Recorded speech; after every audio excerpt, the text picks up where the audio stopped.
Good morning, everyone, and welcome to another episode of Front Page. Today is Monday, December 10th. Happy Monday, everyone. I'm your host, Casey Rose. I hope everyone had a great weekend. Today we have a great show. Up-and-coming actor Dice from Brooklyn is going to be checking in at the end of the show. And also we're going to discuss when is it okay to ask for a favor from a family member if the relationship is already on the rocks. We'll find it from one of our listeners in today's edition of Advice Corner. I went to see the movie Creed 2 this past weekend. Best motion picture I've ever seen in a while. I mean, it's the sequel to Creed. Those of you who don't know who it is, it's the sequel to Creed, which came out back in 2015. If you haven't seen it, definitely go and see it. Shout out to the entire cast: Michael B. Jordan, Felicia Rashad, Tessa Thompson, and the legendary Sylvester Stallone, all of which did a remarkable job in the film. Creed 2 is now playing in a theater near you. Today's forecast in Orlando will have partly cloudy skies this morning, and this afternoon we have a 20% chance of showers, expecting a high of 62 degrees, so do get out and enjoy. Also, today is the last day of Hanukkah.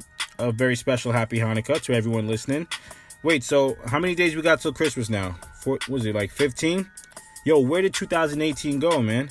You know, it's funny, the other day I was browsing for phones for someone's Christmas present. I'm not going to say who it is, just in case they're listening. So anyway, I was looking for phones online, and I noticed, I think it was it might have been a Galaxy S9. Can't remember which one it was, but it was one of the later models. And I was watching a video review, and I noticed Android users have a biometric feature where you can register your fingerprints, where only the owner can power off the phone using the fingerprints. Now, forgive me if I'm late. Because I've been Team iPhone since the first iPhone came out back in 2007. Shout out to all the Apple users. But yeah, not for nothing, Apple. If you want to compete with Android, you probably should step your game up when it comes to that. Because I had two phones stolen this year. One of which was the iPhone 10. And both cases, the person that stole it turned the phone off. So, because you know when you turn the phone off, it makes it that much harder for you to track it. And I feel like had this feature been on that phone, I probably would have still had my iPhone today. So yeah, definitely something to think about. Anyway, in lighter news, shout out to actor Tyler Perry, man. Tyler stepped into play Santa at two of Atlanta's Walmarts last Thursday. The actor visited two stores in Atlanta and dropped over $400,000 to pay off holiday layaways that customers had already been waiting for at the store. Now, this only applied to layaways that was received before 9:30 a.m. on December 6th, which I think was last Thursday. Now, my question is, was it $400,000 for each store? Because according to the reports, it didn't really say. But, either way, God bless you, Tyler, for sharing your wealth in the community. And it's always great to see that he didn't do it just for a certain neighborhood, but it was just a sea of people from all different walks of life and struggles this holiday season, for any season, really. And I think that's remarkable. Again, shout out to Mr. Perry for his acts of kindness this holiday season. It's so funny that, because I think it was last Friday, they announced that Kid Rock paid off 350 layaway accounts at a Walmart store in Nashville. But I don't think he got the same response as Tyler, though, just saying. But anyway, the musician gave a Nashville store about $81,000 to pay off the accounts of some 300 customers that had a balance owed for their layaways at Walmart, which was also definitely a great look. As you may know, Kid Rock made recent headlines last week as he made controversial comments on Fox and Friends after calling co-host Joy Behar from The View a bitch on live TV. See, that's why I don't do live shows, because people don't act. His comments quickly caused a public backlash, and people were boycotting his shows since then. So definitely shout out to Kid Rock for doing that remarkable gesture. All right, y'all, let's dive into front page headlines. Cardi B and Offset called it quits last week. Cardi B's breakup with Offset over an alleged infidelity just got a little more dramatic, y'all, because the girl that he's accused of creeping with starred in the Tekashi 6ix9ine and Nicki Minaj's Fifi video over the summer. Cardi said the split was no one's fault and that she and Offset are still really good friends and business partners. Yeah, okay. However, the screenshot messages that were posted shows Offset trying to set up a threesome with two women, and let's just say it wasn't a business meeting. This was just days before Cardi gave birth to the new baby girl. By the way, she a couple of days ago, she posted on Instagram her baby Culture, which to me is adorable. I don't really know who she looks like, but it's a very cute baby. My thing is, I just don't understand what took so long, because I remember at first she was receiving a lot of backlash because she didn't want to post up the baby, but then, I mean, that's up to the mother. I mean, not everyone want to go around posting, pictures of their newborn on Instagram, but she definitely did it a couple of days ago, and shout out to her and the family. That baby's very adorable, man. Tekashi 6ix9ine also tops the Billboard charts despite his most recent arrest. The legally embattled rainbow hair rapper hit the #1 Billboard charts last week with his new album Dummy Boy, even while still behind bars. Now, Tekashi's album release was initially set to be delayed because of his most recent arrest, but the record then leaked online and was inadvertently released to the public. He's been in federal custody since being indicted last month on criminal charges and is going through other legal woes. The album includes guest appearances by Kanye West and Nicki Minaj. Speaking of Nicki Minaj, birthday shout out to rapper Nicki Minaj, who turned 36 this past weekend, and also a special birthday shout out to actress Raven Simone and comedian Monique, and of course my very adorable niece Mia, who's also celebrating birthdays this week. We wish you well. It's time for another edition of Advice Corner, where listeners can ask me anything from love advice, career advice in general. In this next segment called Advice Corner, our first question came in this morning from Atlanta, Georgia. Samantha P. Samantha P says, I've been dating a guy for 3 months. He recently lost his job and now he doesn't want to hang out. Every time we talk on the phone, he complains how horrible life is. I, of course, want to be there for him, but he keeps pushing me away. I got a new job and he didn't even ask me what it was. Do I leave him alone or let him be? What does he want? Well, Samantha, first of all, I'm sorry you're going through this very bumpy time in your relationship, but honestly, no one's going to really know what he wants from you. I don't really know what he wants from you, so you may just have to ask him, because this, I'm going to be honest with you, this right now is not really a time to be gentle or beat around the bush. Sometimes you just got to be straightforward, no messing around, and just let him know how you feel and ask him what's wrong. Sit down and just really have that one-on-one conversation with him and let him know how you feel. You'll be surprised how he opens up even despite this crappy time in his life. Anyway, best of luck. Next question is from Anonymous from Santa Barbara, California. Hello, Casey. I'm an alcoholic. I'm 35 years old and I got married when I was 21 and was legally separated from my alcoholic husband after 11 years of marriage. My mother sees my addiction as leverage and treats me like a little loser by constantly shaming me. I've been sober for 16 months and I've worked incredibly hard to get to where I am. Unfortunately, I still need her to drive me to work and help pick up my son because I haven't gotten my license back yet. Is it fair for me to use her a bit right now until I get back on my feet? My parents both make me feel like garbage about myself and I am considering cutting them out of my life after I get back on my feet. Please help. Anonymous, let me begin by first congratulating you on your 16 months of sobriety. Although I don't know you personally, I am very proud of your hard work and accomplishment. I'm also sorry to hear that you don't have the emotional support of your parents. I speculate that your alcoholism, along with your husband's, has affected them to an extent which might explain why they were displaying this negative behavior towards you. First, I'd like to address your question about having your mother provide transportation for your son. I don't think it's necessarily you using her.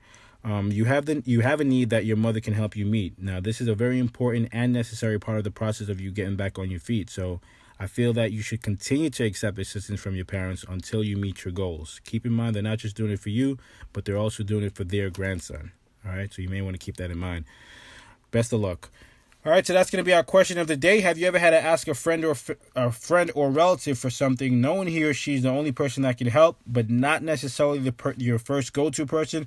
Tell us your thoughts. Send me an email at axfrontpage@gmail.com or write to me on Facebook at Front Page, and I'll answer your questions each Monday on the air.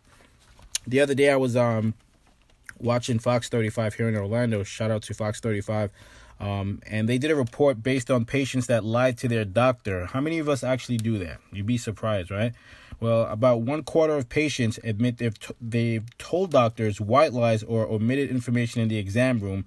And get this, women were slightly more likely to lie. 30% of women and only 23% of men will tell a lie at the doctor's office about their overall health, which is fascinating.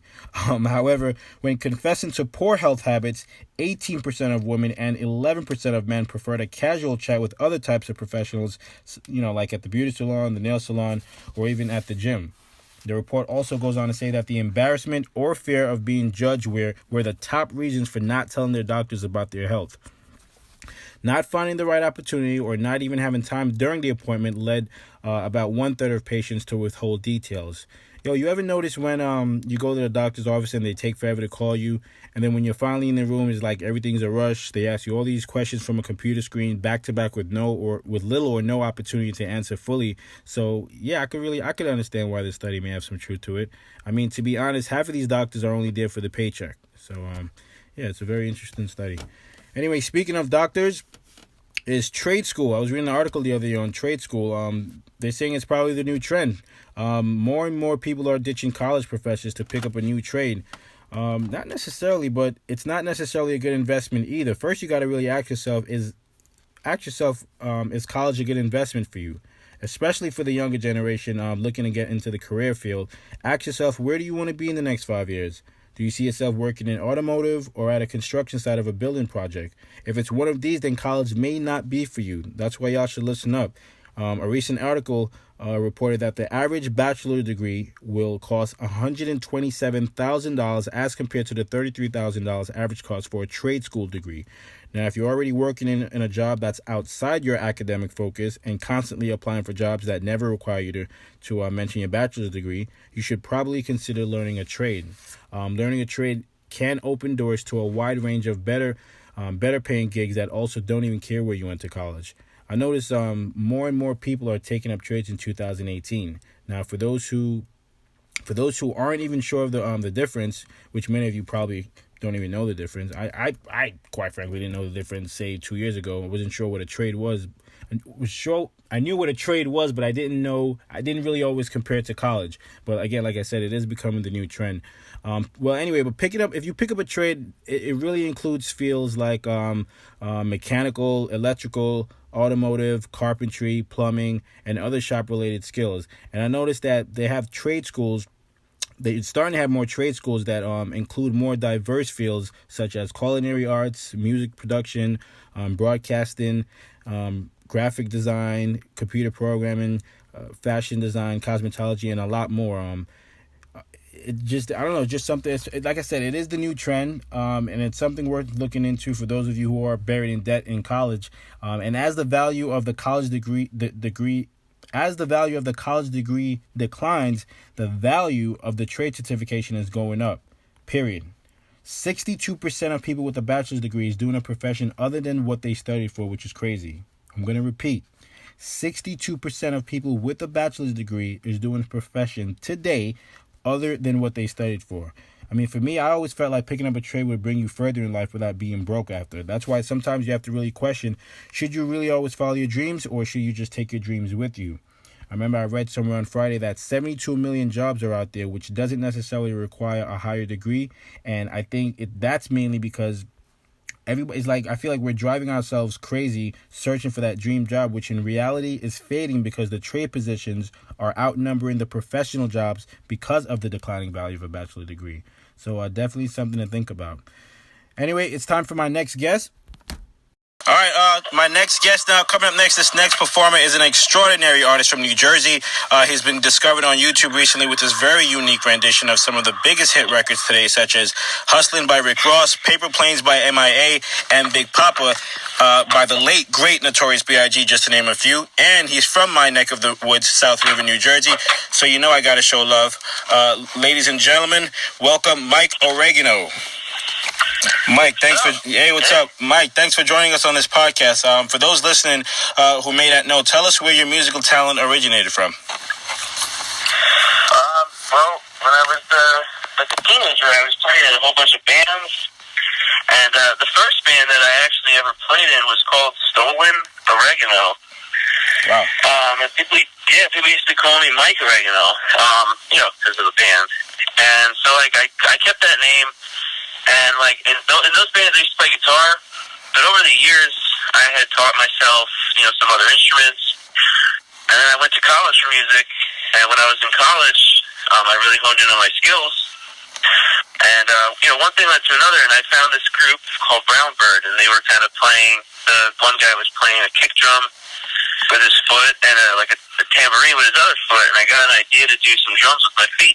So basically, from that, I formed what is today Mike Oregano, where I built the whole setup that I play on with my pedal boards and my drums and everything. Wow, man, very impressive. So take me through. So was it Stolen Oregano? You said. Yeah, it was called Stolen Oregano. Sure. So where did Stolen come from? I'm just curious. Yeah, well, like when we first started the band, I mean, I was like 14 or 15 at the time.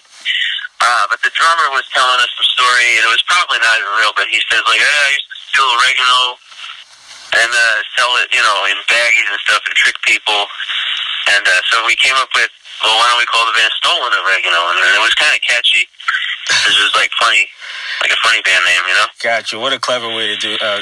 Wow, I would never think that's the way it came out, but wow, that's very impressive.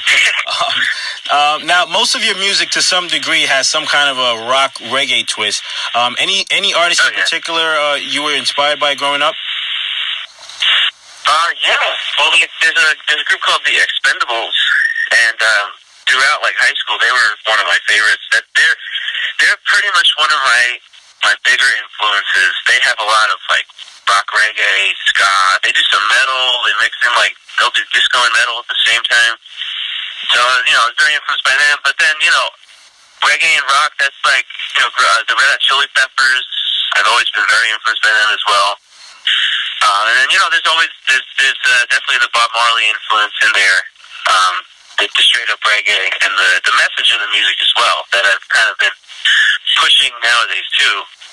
Did you listen to Bob Marley growing up? Oh sure, yeah. I used to. I remember like one time. I have a vivid memory when I was like a teenager. I went on a cruise once and I heard this song called Red Red Wine. And I said, wow, I really like that. And so I went home and I looked it up, and it was the UB40 version. And then it's just random. Like after that, I started listening to Bob Marley because everybody said, "Oh, you like reggae? You listen to Bob Marley?" That's where I started, And I got further and further into it. Wow! And tell the folks listening a little bit more about the open mic show you have coming up next. When is it really? Oh, sure, yeah. So I have a company called Oregano Records, and I book artists, and we host events and all that, and we do open mics at various locations. I have a lot of my artists helping me out with those. I host an open mic personally at Van Gogh's Ear Cafe. That's in Union, New Jersey. That happens on the first Tuesday of every month. It's a lot of fun. Usually starts at 8 o'clock. And yeah. Wow. That's one that I host, definitely. Definitely make sure you check him out if you're going to be in the tri-state area on January 1st. You can catch him live in person at the Van Gogh's Air Cafe. Now, what would you say is your most favorite thing about performing live, and why? My favorite thing about performing live? The fact that I don't have to rely on band members. No, no, I'm just kidding. Well, it's funny you said that because I noticed that even on the website you consider yourself a one-man band. Tell us a little bit about that, and why did you decide to be a one-man band? Well, I mean, like I said, I used to listen to this band called Brown Bird, and they gave me an influence to kind of create and build the setup that I have. But I took it and I ran with it completely, and I made everything I plan is totally original and unique. And I like doing it. I don't have to rely on band members. And the songwriting, there's no snags because I can just come up with a song and I don't have anybody like, I don't like that part. No, let's do this, let's do that. And it's fun because it's a totally unique setup that nobody's ever seen before. So I always get nice reactions from it, and people always have a funny look on their face when they're watching me play. So I like that. And it's just fun. It's like any artist will tell you there's an end to performing. Once you start playing, you feel the music flowing through you. It's cool. You don't find it like a little challenging playing all those instruments by yourself? No, I like challenging myself, and nobody's doing it really. Especially the setup I built. I haven't seen anybody with my setup. So I like the fact that I'm doing something that's different. Wow. And it worked. Describe the very first instrument you played as a kid. Do you remember? The first instrument I took up was the guitar, and I got very serious with that. And that's my main instrument. And then I just acquired all the other instruments, and I play something like 13 instruments or so nowadays. And I just keep on learning new stuff, Awesome, man. What would you say is like the biggest crowd you've ever performed in front? Like how many? Like what was it? 50, thousands of people? What would you say was the biggest crowd? Biggest crowd. I mean, well, every crowd's usually getting bigger. People are starting to come out to my shows and stuff. And I'm still really on the underground spectrum. So like a big show at a bar could be 50 people, could be 60 people. On any night there could be 5 people. It just kind of depends on who's in the place, what the event is, what the weather is. But all that stuff kind of comes into play on that. But like I'd say, probably the biggest would be between 50, 60 people, maybe 70 people. Right. So, and what city? Like, if you were to ever perform on tour, what city? What would be like the first city you would like to perform? Like, should you ever go on tour one day? Well, I've been in the last year. I went to Massachusetts and New Hampshire like I think 3 times. So I'm starting to expand out. But those, my friends over in Mass and New Hampshire, they're really nice to me. So I like going there. So if I was going to go on tour again, I probably would hit them up first. Then I'm trying to go down to like Virginia and go up to Rhode Island. I'm trying to expand a little farther. So like basically, a good answer to that would be anywhere I haven't gone yet, because I'm going everywhere. You definitely need to come down to Orlando, because that's where I'm at. So make sure you put that on your calendar. And of course, what advice would you what advice would you have for someone wanting to follow in your footsteps? Don't do it. No, if somebody wants to follow them, like as a one-man band or an artist in general? An artist in general and the one-man band. Like if they were to... An artist in general. Well, do I left saying any bad words on this, or is it a family show? Right. Clean it up. All right. An artist just starting out, nobody cares. Nobody cares what you have to offer. You have a brand new product. Nobody cares. So you have to sell yourself like, and I'm going to say sell yourself, like, on the street. You have to sell your brand and your band and your product. Just like it's a new product. Like if Coca-Cola was starting over, you have to treat yourself like a brand. For any artist that wants to start over, nobody cares, and you have to have good representation. It's not hard to do it. Go on the internet, get some YouTube videos, get a Facebook page, represent yourself well, and take pride in what you're doing. Fair enough. Thanks. Listen, I know you have moves to make. I won't keep you too long, but again, for everyone listening, how can they find you on social media? Well, I'm everywhere you could imagine. So if you Google Mike Oregano, all my links will come up. But I would appreciate if you're on Spotify, stream those tracks, because I'm working on building that up. Spotify, Bandcamp, SoundCloud, iTunes, anywhere you can imagine, Mike Oregano's there. Check it out. Got it. Listen, thank you so much for joining us. You've been